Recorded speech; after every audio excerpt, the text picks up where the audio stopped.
നമസ്കാരം പ്രിയപ്പെട്ടവരെ. കണ്ണൂർ വിഷൻ അവതരിപ്പിക്കുന്ന പള്ളിപ്പെരുമയിലേക്ക് ഏവർക്കും ഒരിക്കൽ കൂടി സ്വാഗതം. പള്ളിപ്പെരുമയുടെ യാത്രയിൽ ഇന്ന് നമ്മൾ എത്തിയിരിക്കുന്നത് തലശ്ശേരിയിലെ അതിപുരാതനവും ഒരുപാട് വിശേഷങ്ങളുമുള്ള തലശ്ശേരി ടൗണിൽ സ്ഥിതി ചെയ്യുന്ന ഓടത്തിൽ പള്ളിയിലാണ്. ഈ ഓടത്തിൽ പള്ളിയുടെ വിശേഷങ്ങൾ എന്തൊക്കെയാണെന്ന് നമുക്കറിയാം.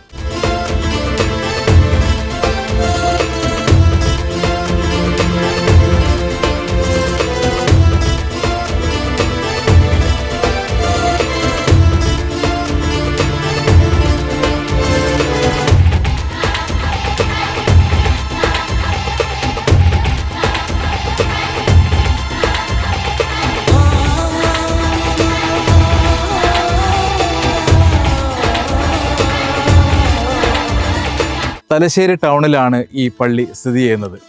തലശ്ശേരി ബസ് സ്റ്റാൻഡിൽ നിന്ന് നമുക്ക് നടന്ന് വരാവുന്ന ദൂരത്തിലാണ് ഈ പള്ളിയുള്ളത്. ആരോട് ചോദിച്ചാലും ഓടത്തിൽ പള്ളിയെപ്പറ്റി അറിയാൻ കഴിയും എന്ന് തന്നെയാണ് വിശ്വാസം. കാരണം ഇതിന് ഒരുപാട് വർഷങ്ങളുടെ പഴക്കമുണ്ട്. അതോടൊപ്പം തന്നെ ഇത് തലശ്ശേരിയിലെ ഒരു വലിയ തറവാടിൻ്റെ പള്ളിയാണിത്. തലശ്ശേരിയിലെ അതിപ്രശസ്തമായ തറവാടായ KE തറവാടിൻ്റെതാണ് ഈ പള്ളി.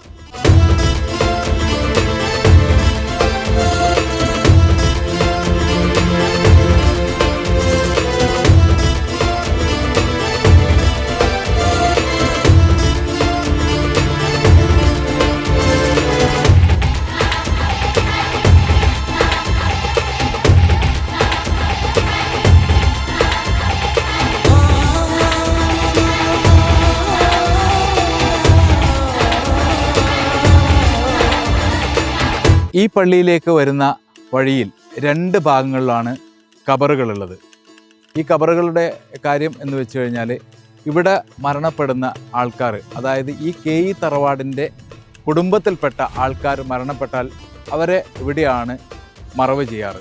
മറ്റ് ആൾക്കാർ, അതായത് ഈ KE തറവാടിൽ പെടാത്ത ആൾക്കാരുടെ മരണമാണെങ്കിൽ അവർക്ക് ഈ KE തറവാടിൻ്റെ ആൾക്കാർ തന്നെ വേറൊരു പള്ളി ഈ തലശ്ശേരി ഭാഗത്ത് നിർമ്മിച്ചു കൊടുത്തിട്ടുണ്ട്. അവിടെ ഖബർസ്ഥാനമുണ്ട്. അവിടെയാണ് അങ്ങനെയുള്ള ആളുകളുടെ മയ്യത്തുകൾ ഖബറടക്കം ചെയ്യുന്നത്.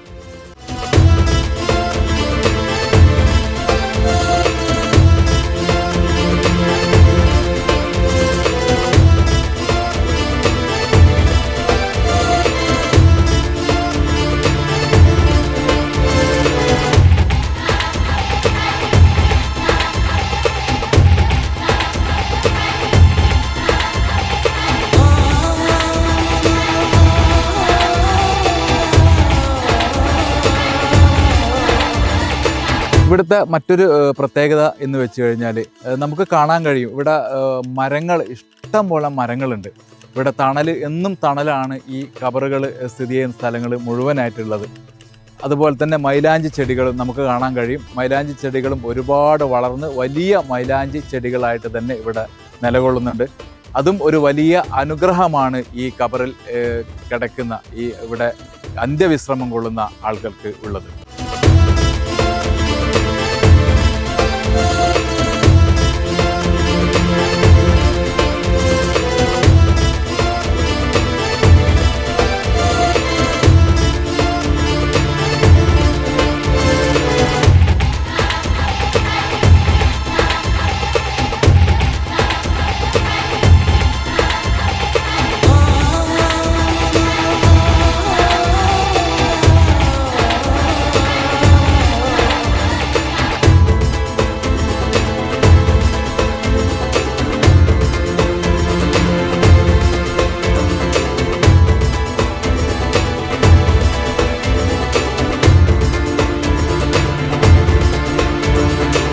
നമ്മൾ ഇങ്ങോട്ടേക്ക് കടന്നു വരുന്ന വഴിയിൽ ഇത് ഒരു പന്തൽ നമുക്ക് കാണാൻ വേണ്ടി കഴിയും. കാരണം ഈ പന്തൽ ഒരു പെർമനൻ്റ് പന്തലല്ല, ഇത് നോമ്പിനെ വരവേൽക്കാൻ വേണ്ടിയിട്ടാണ് ഈ പന്തൽ ഇവിടെ ഒരുക്കിയിരിക്കുന്നത്.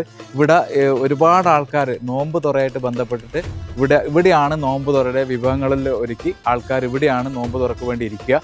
ഏകദേശം നോമ്പ് തുടക്കത്തിൽ ഒരു 300-400 പേരാണ് നോമ്പ് തുറക്ക് ഇവിടെ ഉണ്ടാവുക. അതിനുശേഷം നോമ്പിൻ്റെ ഓരോ ഘട്ടം കഴിഞ്ഞ് വരുന്ന സമയത്ത് ഏകദേശം നോമ്പ് അവസാനിക്കാറാകുന്ന സമയത്ത് 1000-ഓളം പേര് ഇവിടെ നിന്ന് നോമ്പ് തുറ ഇവിടെ സംഘടിപ്പിക്കാറുണ്ട്. നോമ്പുതുറ വളരെ മനോഹരമായ രീതിയിൽ, വളരെ പ്രൗഢഗംഭീരമായ രീതിയിൽ തന്നെ എന്ന് പറയേണ്ടി വരും. അത്തരത്തിൽ ഉള്ള ഒരു വലിയ സമൂഹ നോമ്പ് തുറയായിട്ടാണ് ഇവിടെ എന്നും കൊണ്ടാടാറ്. അത് മാത്രമല്ല, എല്ലാ അസർ നമസ്കാരത്തിന് ശേഷവും ഇവിടെ നമുക്ക് ഈ മതപ്രഭാഷണം, അത് എനിക്ക് തോന്നുന്നു ഇവിടെ ഈ നമ്മുടെ ഈ നാട്ടിലൊന്നും ഇല്ലാത്ത പോലെ, അതായത് ഈ അസറിന് ശേഷം സാധാരണ എല്ലാ പള്ളികളിലും തറാവി നമസ്കാരത്തിന് ശേഷമാണ് ഈ മതപ്രഭാഷണങ്ങൾ കൂടുതൽ ഉണ്ടാവാറ്. പക്ഷേ ഈ ഓടത്തിൽ പള്ളിയിൽ ഏറ്റവും കൂടുതൽ മതപ്രഭാഷണങ്ങൾ ഈ റമദാൻ സമയത്ത് നടക്കാറുണ്ട്. അത് അസർ നിസ്കാരത്തിന് ശേഷം മഗ്‌രിബിന് ഇടയിലാണ് ആ ഒരു മതപ്രഭാഷണങ്ങൾ. വലിയ വലിയ വാഗ്മികളാണ് ഇവിടെ വന്ന് പ്രസംഗിക്കാറുള്ളത്.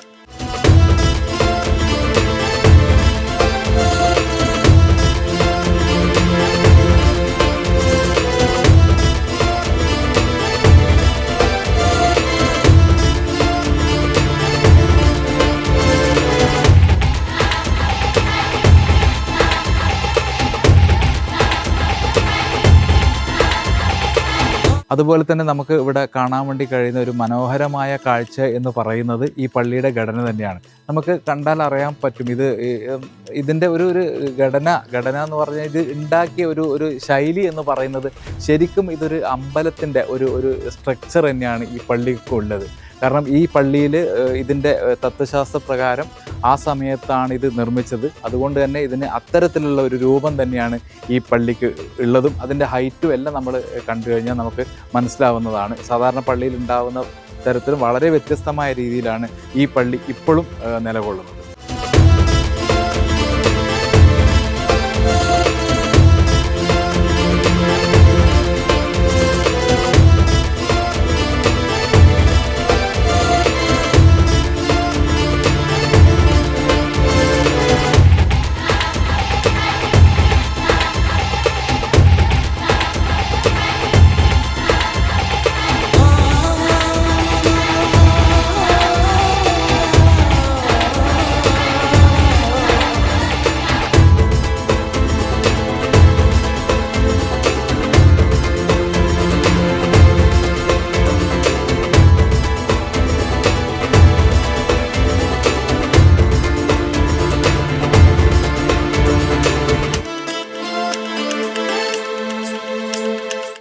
നമ്മൾ ഈ പള്ളിയുടെ അകത്ത് കയറി കഴിഞ്ഞാൽ നമ്മൾ കാണുന്നതാണ് ഈ ഒരു മക്ബറ. ഇത് ഇവിടുത്തെ പള്ളി നിർമ്മിച്ച, ഈ കെയ് തറവാട്ടിലെ പള്ളി നിർമ്മിച്ച മൂസക്കാക്ക എന്ന് പറയുന്ന ഒരു വ്യക്തിയുടെയാണ് ഈ ഖബർ സ്ഥാനം ഉള്ളത്.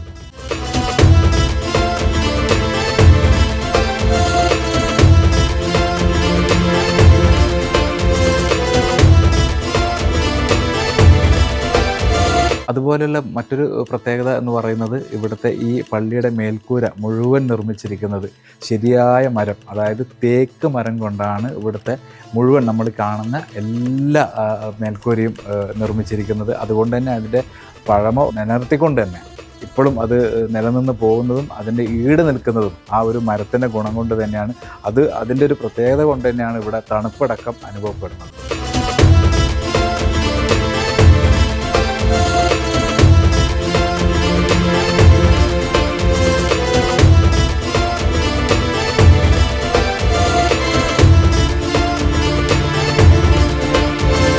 മൂസക്കാക്ക എന്ന് പറഞ്ഞ ഒരാൾ പള്ളി നിർമ്മിച്ചത് ഏകദേശം 250 വർഷങ്ങൾക്ക് മുമ്പ് എടുത്തതാണ്. അന്ന് ഈ സാധനങ്ങളൊക്കെ വലിച്ചു കൊണ്ടാകുന്നത് തലശ്ശേരി കടപ്പുറത്ത് മഞ്ചൂർ വന്നിട്ട് അവിടുന്ന് ആന വലിച്ചു കൊണ്ടാകുന്നതാണ്. അതിനുശേഷമാണ് ഈ റോബി റോഡും ലോഗൻസ് റോഡും ഉണ്ടായത്. ഈ സാധനം വലിച്ചു കൊണ്ടാന്നിട്ട് ആ റോഡ് പിന്നീട് പരമാവധി റോഡായി മാറിയതാണ്. ഇവിടെ കാണുന്ന തൂണൊക്കെ മുഴുവൻ തേക്കിൻ്റെ തൂൺ, കംപ്ലീറ്റ് തേക്കാണ്, ഒറ്റ തടിയാണ്. അതാണ് അതിൻ്റെ പത്രാസ്. അതായത് ഈ മൂസക്കാക്ക എന്ന് പറഞ്ഞാൽ ചൊവ്വയിൽ നിന്ന് തലശ്ശേരിയിൽ വന്നതാണ്. അയാൾ ഹിൽ പ്രൊഡ്യൂസ് കച്ചവടമായിരുന്ന ആൾക്ക്. അപ്പം ചൊവ്വയിൽ നിന്ന് കച്ചവടം ചെയ്തിട്ട് ഇതിനേക്കാൾ കുറച്ചുകൂടി ഉന്മേഷം തലശ്ശേരി വന്നാൽ കൂടുതൽ റേറ്റ് കിട്ടുമെന്ന് മനസ്സിലാക്കി തലശ്ശേരി വന്നു. അങ്ങനെയാണ് ഇന്ന് ക്രൈസ്റ്റ് കോളേജ് വെക്കുന്ന ആ ബിൽഡിങ് അയാൾ ഓലപ്പൊരിയായിട്ട് ഒരു എടുപ്പ് നിർമ്മിച്ചിട്ട് അതിൽ അയാൾ പങ്കാളിയും കൂട്ടി വന്ന് താമസിച്ചിട്ട് അവിടുന്ന് കച്ചവടം ചെയ്തു. അയാൾ കച്ചവടം ചെയ്തുകൊണ്ടിരിക്കുന്ന സമയത്ത് കൂടുതൽ കുടുംബക്കാർ ഉണ്ടാകുന്ന സമയത്ത് ആ ബിൽഡിങ് പൊളിച്ച് ബോംബെയിലെ മാതിരി കണ്ണാടി കൊണ്ടുള്ള പാണ്ഡ്യശാല എടുത്ത്, അന്ന് ഈ ഭാഗത്തൊന്നും കണ്ണാടിയുള്ള ഇതുണ്ട്, ബോംബെയിൽ മാത്രമേ ഉണ്ടായിരുന്നുള്ളൂ. അതാണ് കണ്ണാടി പാണ്ഡ്യശാല, അത് പേര് വന്നത്. അതിലാണ് ക്രൈസ്റ്റ് കോളേജ് 10-20 വർഷം നടന്നു വന്നിരുന്നത്. അതിൽ വേറൊരു വ്യത്യാസം എന്താണെന്ന് വെച്ചാൽ ഇപ്പോൾ സാധാരണ പള്ളി എടുക്കുന്ന ആളുകൾ റോഡ് സൈഡിലാണ് എടുക്കുക, ജനങ്ങളെ കാണട്ടെ ഞാൻ പള്ളി എടുത്തതെന്നാണ്. ഇദ്ദേഹം എടുത്തത് ഈ പറമ്പിൻ്റെ മധ്യത്തിലാണ്. അതാണ് ഇവിടെ ഈ ഉച്ചക്ക് ആളുകൾ ഇങ്ങനെ റെസ്റ്റ് ചെയ്യുന്നത്. ശരിയായ AC മാതിരിയാണ് ഈ പള്ളി കിടക്കുന്നത്. കാരണം പള്ളി 4 വെറും തെങ്ങിൻ തോട്ടങ്ങളാണ്. പിന്നെ അന്നത്തെ കാലത്ത് ഒരു 100 ആൾ നിസ്കരിക്കാനുണ്ടാവില്ല. ആ കാലത്താണ് ഇത്ര വലിയ പള്ളി എടുത്തത്. അപ്പം അയാളുടെ മനസ്സിൻ്റെ രീതി മനസ്സിലാക്കാൻ മനസ്സിലാവും. പിന്നെ അതുപോലെ മേലെ കംപ്ലീറ്റ് മരമാണ്, നിലത്ത് ഫ്ലോറ് മരമാണ്, ചുമര് മരമാണ്, ടോപ്പ് മരമാണ്. കല്ല് എന്ന് പറഞ്ഞൊരു സാധനമില്ല മേലെ ഈ ബിൽഡിങ്ങിന് പള്ളിൻ്റെ മേലെ. അത് എടുക്കുന്ന സമയത്ത് തന്നെ അന്ന് ദർസ്, അതായത് കുട്ടികൾക്ക് മതപഠനത്തിന് സൗകര്യത്തിനനുസരിച്ച് 4 പേരും പത്തായ മാതിരി അർക്കേറ്റ് അടിച്ചിനെ. അതായത് അതിൻ്റെ മുകളിൽ കിടക്ക ആളുകൾക്ക്, കുട്ടികൾക്ക് അതിൻ്റെ അടിയിൽ അവരുടെ കിതാബുകളും ഡ്രസ്സും എടുത്ത് വെക്കാം. അപ്പോൾ അന്ന് തന്നെ എടുക്കുന്ന കാലത്ത് തന്നെ ഇവിടെ ദർസ് നടക്കണം ഉദ്ദേശിച്ചിട്ടാണ് അദ്ദേഹം എടുത്തത്. ഇത് ഈ പള്ളി എടുക്കുന്ന നേരം അദ്ദേഹം ഒരു തലശ്ശേരി വീട് എടുത്ത് ഓർക്കാട്ടിൽ എന്ന് പറഞ്ഞൊരു വീട് അവിടെ താമസിച്ച. അന്ന് പിന്നീട് ആ ഓർക്കാട്ടിൽ അവരായിരുന്നു ഈ പള്ളി നടത്തി വന്നിരുന്നത്. അവർ നടത്താൻ വിഷമം തോന്നിയ കാലഘട്ടം വന്ന സമയത്ത് അന്നത്തെ പ്രായമുള്ള പ്രായമുള്ള ആൾക്കാർ, പിന്നെ നമ്മൾ നാല് ഫാമിലിയാണ്. അതായത് ഈ മൂസക്കൊക്കെ കല്യാണം കഴിച്ച് 4 പെങ്ങന്മാരുണ്ട്. ആ 4 പെങ്ങന്മാർ 4 വൈക്കാണ് കല്യാണം കഴിച്ചത്. ആ 4 ഫാമിലിയിലുള്ള ആൾക്കാരെങ്കിലും പുരുഷന്മാർ ചേർത്തുകൊണ്ട് ഒരു ജനറൽ ബോഡി ഉണ്ടാക്കി.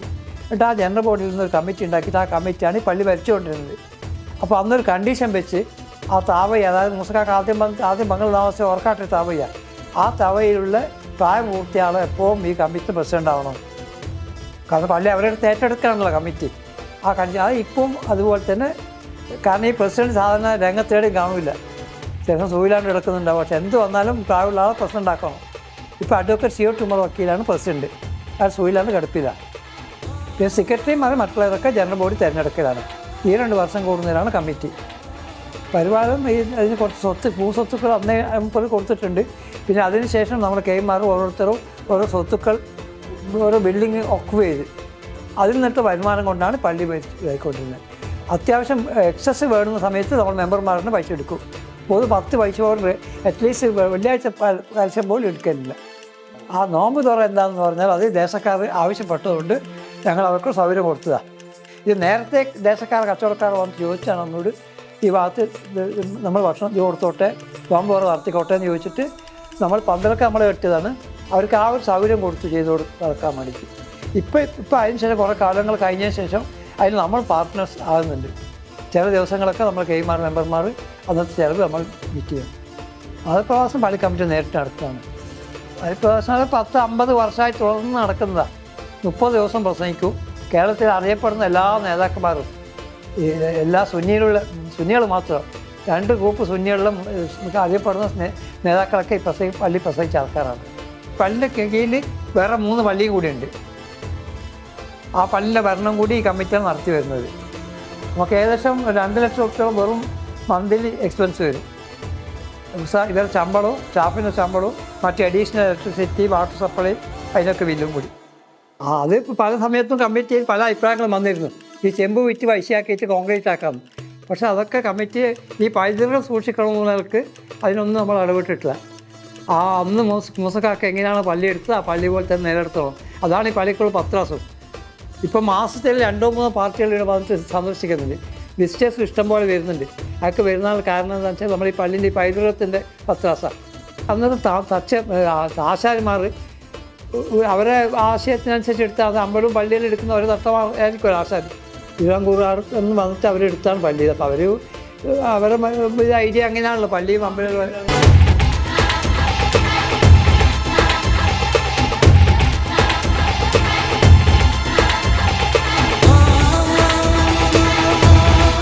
ഈ പള്ളിയുടെ അകത്ത് കയറുമ്പം തന്നെ നമുക്കൊരു വല്ലാത്തൊരു അനുഭൂതിയാണ് ഉണ്ടാകുന്നത്. കാരണം ഇതിൻ്റെ ഒരു നിർമ്മിച്ചത് തന്നെ നമുക്ക് കാണാൻ വേണ്ടി കഴിയും. കംപ്ലീറ്റ് മരങ്ങളാണ്. ആ മരങ്ങളാവുന്നത് കൊണ്ട് തന്നെ നമുക്ക് ഇവിടെ എന്നും ഒരു തണുപ്പാണ് അനുഭവപ്പെടുന്നത്. കാരണം ഇവിടെ നമുക്ക് ഒരു AC-യുടെ ആവശ്യം, ഫാന് പോലും നമുക്ക് ഈ ഒരു കാലഘട്ടത്തിൽ ഈ പള്ളീൻ്റെ അകത്ത് ആവശ്യമില്ല എന്ന് തന്നെ പറയാൻ വേണ്ടി പറ്റും. കാരണം നമുക്ക് നോക്കിയാൽ മനസ്സിലാവുന്നത് അത്രയും പഴകിയ അല്ലെങ്കിൽ അത്രയും പഴക്കമുള്ള മരങ്ങൾ വളരെ വിദഗ്ധമായിട്ട് തന്നെ അന്നത്തെ കാലത്ത് അത്രയും തത്വശാസ്ത്ര പ്രകാരം തന്നെ നിർമ്മിച്ച് നമുക്ക് കാണാൻ വേണ്ടി കഴിയുന്ന പോലത്തെ ഒരു ഭയങ്കരമായിട്ട് ഒരു സൗന്ദര്യം എടുത്ത് കാണിക്കുന്ന ഒരു തരത്തിലുള്ള പള്ളിയാണ് നമുക്ക് ഈ ഓടത്തിൽ പള്ളിയുടെ ഈ അകത്തളം എന്ന് പറയുന്നത് തന്നെ.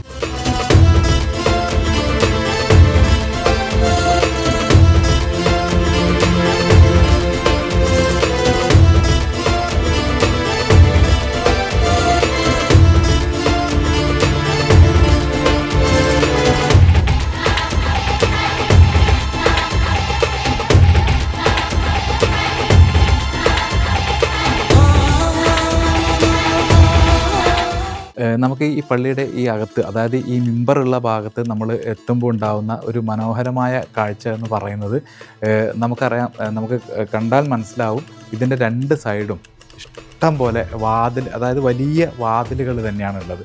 ആ വാതിലുകൾ ഇത് ഉണ്ടാക്കിയെടുക്കാനുണ്ടായ ഒരു വലിയ കാര്യം എന്നത് ഈ വായു സഞ്ചാരത്തിൻ്റെ, അതായത് നമ്മൾ തെക്ക് വടക്ക് അല്ലെങ്കിൽ വടക്ക് കിഴക്ക് എന്നൊക്കെ പറയുന്ന പോലെ അത്രയും മനോഹരമായിട്ട് നിർമ്മിച്ചതും വായു സഞ്ചാരങ്ങൾക്ക് യാതൊരു ബുദ്ധിമുട്ടില്ലാത്ത തരത്തിലും നമുക്ക് ഈ പള്ളിയുടെ ഈ ഒരു ഘടന കണ്ടാൽ തന്നെ മനസ്സിലാവും.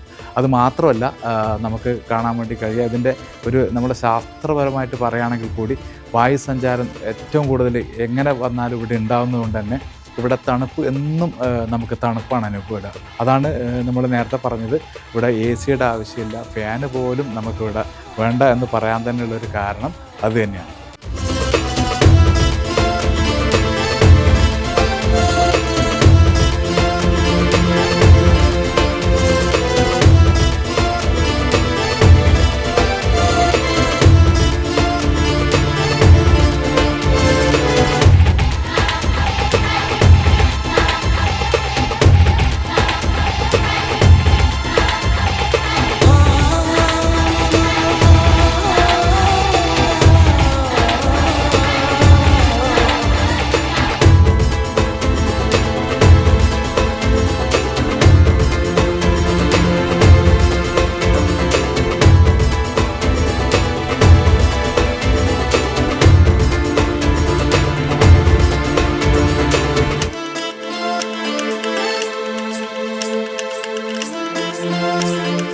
ഈ പള്ളിൻ്റെ പ്രത്യേകത എന്ന് പറഞ്ഞാൽ, ഈ പള്ളിയുടെ ചുറ്റും കിടക്കുന്ന ഖബർസ്ഥാൻ ഈ കുടുംബത്തിൻ്റെ ആളുകൾ മരിച്ചാൽ മാത്രം ഇവിടെ, മറ്റുള്ളവരുടെ ആയിരുന്നു ഇവിടെ ഖബർസ്ഥാനിൽ വെക്കുക.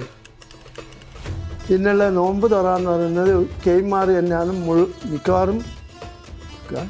ഇത് കുറച്ച് ദിവസങ്ങളിൽ മറ്റുള്ളവരെ സഹകരിപ്പിച്ചിട്ട് ഞങ്ങൾ ഇത് നടത്തിക്കൊണ്ടിരുന്നു.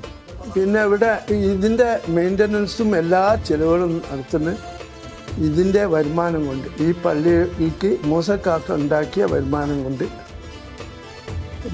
ഇനി പോരാതെ ഉണ്ടെങ്കിൽ കമ്മിറ്റി മെമ്പേഴ്സ് കുടുംബാംഗങ്ങൾ കഴിക്കും.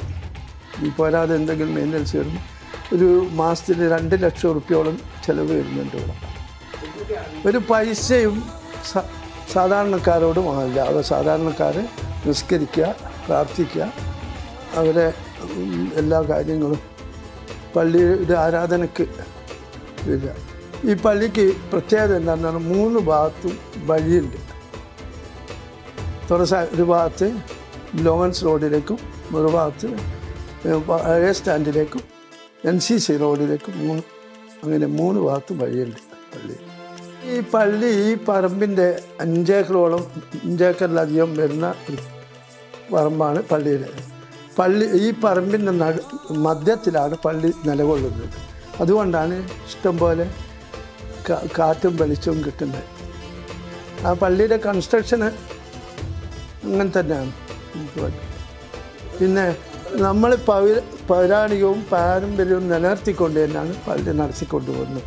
അപ്പോൾ AC വരെ ഇവിടെ ആവശ്യമില്ല എന്നുള്ള കാരണം നിങ്ങൾക്ക് ഇതിൻ്റെ അകത്ത് കയറിയാൽ അറിയാം, AC വരെ ഈ പള്ളിയുടെ ആവശ്യമില്ല.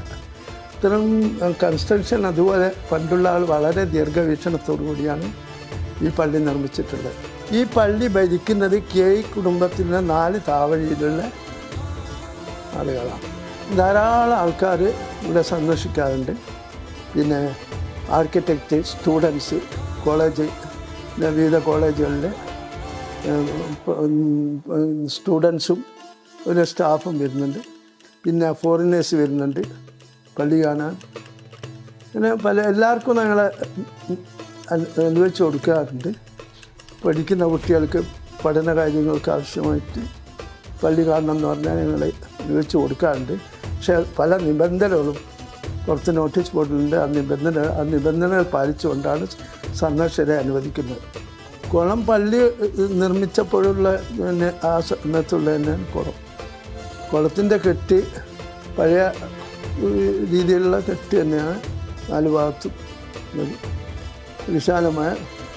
അവിടെ വഴി ഇപ്പം അത് NCC റോഡിലേക്ക് പോകുന്ന വഴിയാണ്. ആ വഴി ഇപ്പം വളരെ നല്ല രീതിയിൽ ഉപയോഗപ്പെടുത്തുന്നുണ്ട്. പള്ളിയിലേക്ക് വരാൻ അത് ഉപയോഗപ്പെടുത്തുന്നുണ്ട്. ഭാവിയിൽ നമ്മൾ പല പ്രോജക്റ്റുകളും നമ്മുടെ പരിഗണനയിലുണ്ട്. ഇത് പിന്നെ പ്രാവർത്തിയാക്കുവാൻ സാമ്പത്തികമായിട്ട് കുറച്ച് വിഷമമുള്ളത് കൊണ്ടിട്ട് ഇത് പിന്നെ അടുത്ത വർഷങ്ങളിൽ നമ്മൾ എന്തെങ്കിലും ചെയ്യും അവിടെ. അതുപോലെ ഇപ്പോൾ നമ്മൾ ഈ കാണുന്ന ഭാഗം എന്ന് പറയുന്നത് എല്ലാ ആൾക്കാരും ഈ ഒരു നിസ്കാരം കഴിഞ്ഞിട്ടും അതിനു മുമ്പൊക്കെ അത്യാവശ്യം വന്ന് ഇവിടെ റെസ്റ്റ് ചെയ്ത് പോകാൻ വേണ്ടിയിട്ടുള്ള ഒരു സ്പേസാണിത്. ആ സ്പേസിൽ തന്നെ നമുക്ക് കാണാൻ വേണ്ടി കഴിയുന്നത് വെച്ച് കഴിഞ്ഞാൽ അവിടെയും ഇഷ്ടം പോലെ ഈ വായു സഞ്ചാരത്തിനുള്ള ഒരു സൗകര്യം തന്നെയാണുള്ളത്. അപ്പോൾ ഇത് ഇവിടെ കിടന്നാൽ മതി, അത്ര പെട്ടെന്ന് നമുക്ക് ഉറക്കം പോലും ഇവിടുന്ന് കിട്ടും എന്നുള്ളതാണ് ഏറ്റവും വലിയൊരു പ്രത്യേകത.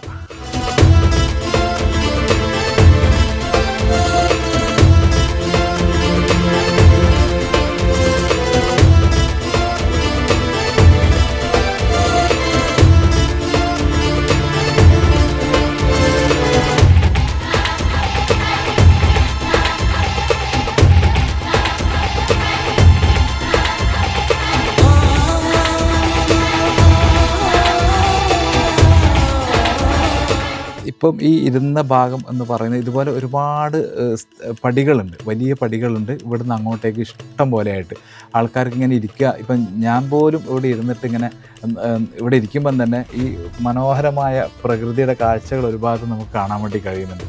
അതുപോലെ വളരെ മനോഹരമായിട്ട് നമുക്ക് നമ്മുടെ ഭാവനാത്മകമായിട്ട് എന്താണോ ചിന്തിക്കാനുള്ളത് അതൊക്കെ ചിന്തിക്കാനും അത്തരത്തിലൊരു നല്ല നമ്മളുടെ കാറ്റ് നമ്മളെ തഴുകി തലവടിക്കൊണ്ട് എന്നും ഇതുവഴി ഇങ്ങനെ കടന്നു പോകുന്ന ഒരു വലിയൊരു സുഖം അനുഭവപ്പെടുന്നൊരു സ്ഥലം കൂടിയാണ് ഇപ്പം ഞാൻ ഇരുന്ന ഈ ഭാഗങ്ങൾ. അതുകൊണ്ട് തന്നെയാണ് ഇവിടെ ഏറ്റവും കൂടുതൽ ആൾക്കാർ ഈ ഒരു സമയത്തൊക്കെ ഇവിടെ വന്ന് ഇരിക്കുന്നത്. ആ ഇരിപ്പിടം എന്ന് പറഞ്ഞു കഴിഞ്ഞാൽ ഒരുപാട് ഇരിക്കാനുള്ള സ്ഥലങ്ങൾ, വളരെ പിന്നെ അത്രയും ആൾക്കാർക്ക് ഒന്നിച്ച് തന്നെ ഒരേ സമയത്ത് ഇങ്ങനെ ഇരുന്ന് ഒരു ചെറിയൊരു മയക്കത്തിനൊക്കെ പറ്റിയ ഒരു അന്തരീക്ഷം ഇവിടെ എന്നും ഉണ്ടാവുന്നുണ്ട്.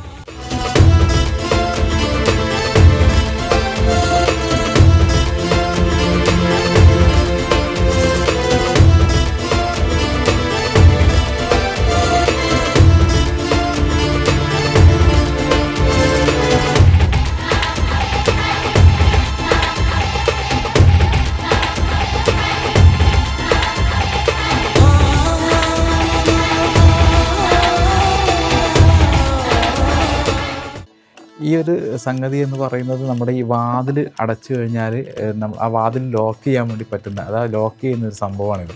ഇത് എനിക്ക് തോന്നുന്നു ഇന്നത്തെ തലമുറക്കൊന്നും ഇതിനെപ്പറ്റി വലിയ ധാരണയുണ്ടാവില്ല. പക്ഷേ അതൊക്കെ ഇവിടെ വന്ന് കാണുകയും അതോടൊപ്പം തന്നെ ഇതെങ്ങനെയാണ് ഇതിൻ്റെ സംഭവം എന്നുള്ളത് നമുക്ക് വളരെ മനോഹരമായിട്ട് അല്ലെങ്കിൽ വളരെ നല്ല രീതിയിൽ ഇതിനെ നോക്കി കാണാൻ വേണ്ടി പറ്റുന്ന ഒരു കാഴ്ച തന്നെയാണിത്. ഇതിപ്പം പുതിയ തലമുറക്ക് ഇത് എന്താണെന്ന് പറഞ്ഞു കൊടുത്ത് ഇങ്ങനെയായിരുന്നു മുമ്പുള്ള പണ്ടത്തെ എല്ലാ വീടുകളിലും ഒക്കെ ഇത് ഇങ്ങനെയുള്ളൊരു സമ്പ്രദായമായിരുന്നു ഉപയോഗിച്ചുകൊണ്ടിരുന്നത്. പക്ഷേ കാലത്തിൻ്റെ മാറ്റങ്ങൾക്കനുസരിച്ച് അതെല്ലാം മാറുകയും ഇപ്പോൾ ഇതെല്ലാം ഒരു ഓർമ്മ ചിത്രമായും മാറിയൊരു അവസ്ഥയിലാണുള്ളത്. പക്ഷേ നമുക്ക് ഇവിടുന്ന് ആ ഒരു പഴമ എന്താണോ അത് കൃത്യമായിട്ട് കാണാനുള്ള ഒരു അവസരം കൂടി നമുക്കിവിടെ കിട്ടിയിട്ടുണ്ട് എന്നുള്ളതാണ് വലിയൊരു സന്തോഷം ഉണ്ടാക്കുന്ന ഒരു കാര്യം.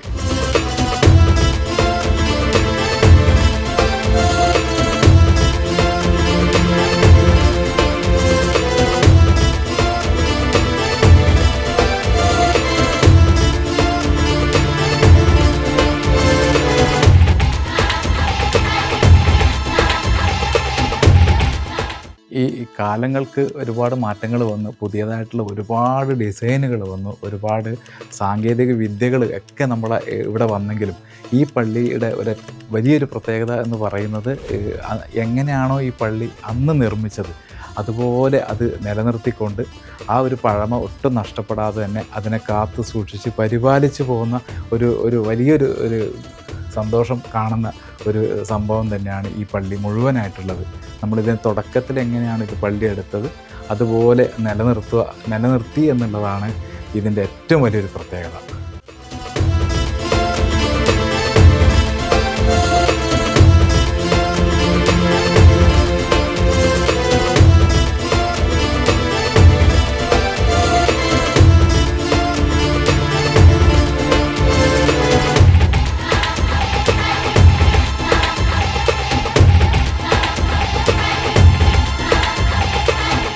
ഈ പള്ളിയുടെ മറ്റൊരു വലിയ പ്രത്യേകത എന്ന് പറയുന്നത് ഇവിടുത്തെ ഈ ഹൗദാണ്.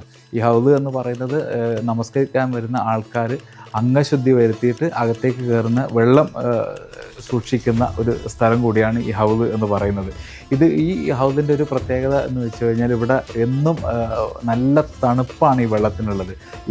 അത് എന്താ വെച്ച് കഴിഞ്ഞാൽ അതങ്ങനെ ആവാൻ കാരണം ഈ ഹൗദ് നിർമ്മിച്ചത് തന്നെ വലിയ 4 കരിങ്കല്ല് കൊണ്ടാണ്. ഈ കരിങ്കല്ല് മാത്രമാണ് ഈ ഹൗദിന് വേണ്ടിയിട്ട് ഉപയോഗിച്ചത്. ഈ കരിങ്കല്ല് ഇവിടെ ഇത്രയും വലിയ കരിങ്കല്ലുകൾ ഇവിടെ എത്തിച്ചത് തന്നെ പിന്നെ ആന വലിച്ചു കൊണ്ടുവന്നിട്ടാണ് ഈ കരിങ്കല്ല് ഇവിടെ സ്ഥാപിച്ചത്. അന്നത്തെ കാലത്ത് വേറെ മാർഗങ്ങളൊന്നുമില്ല. അതുകൊണ്ട് തന്നെ ഈ വക സാധനങ്ങളെല്ലാം ഇങ്ങനെ സാമഗ്രികളൊക്കെ ഇവിടെ എത്തിക്കുന്നതൊക്കെ ഇതുപോലെ ഈ ആന തന്നെയാണ് മെയിനായിട്ട് ഈ നമ്മുടെ തടി വലിക്കാനൊക്കെ ഉപയോഗിച്ചതുപോലെ തന്നെ അന്നുള്ള ഈ കാര്യങ്ങളൊക്കെ ഇവിടെ എത്തിച്ചതെല്ലാം അന്നുള്ള ആനകളൊക്കെയാണ് ഇവിടുത്തെ എല്ലാ സാധനങ്ങളും ഇവിടെ എത്തിച്ച് അങ്ങനെയാണ് ഈ ഹൗദ് നിർമ്മിച്ചത്.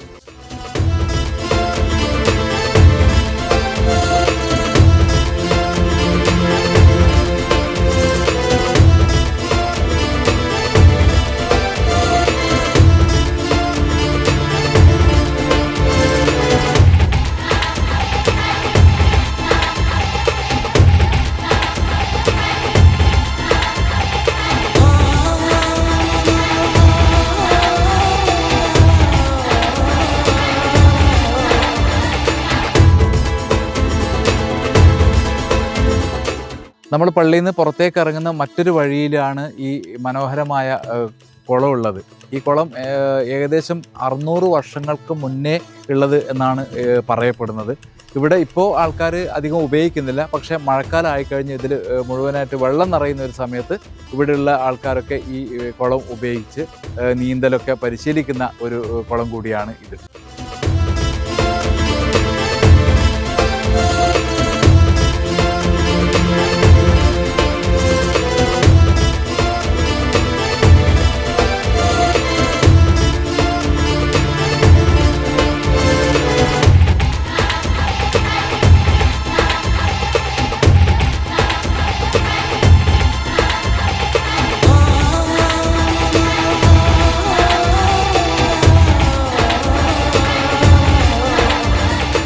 പ്രിയപ്പെട്ടവരെ, തലശ്ശേരി ഓടത്തിൽ പള്ളിയുടെ വിശേഷങ്ങളാണ് നമ്മളിതുവരെ കേട്ടതും കണ്ടതും.